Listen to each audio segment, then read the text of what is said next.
Я на свете недавно живу, и историю знаю по книжкам, но зато про большую войну я живые рассказы слышу.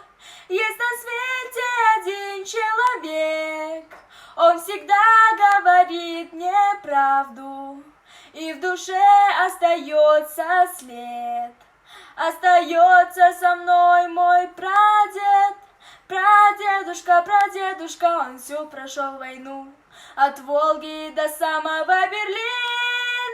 Прадедушка, он защищал страну, он защищал жену свою и сына, и стало небо голубым, и свет не угасал, и чтобы мне на белый свет родиться, и чтобы мне на белый свет родиться, он так рано ушел на войну.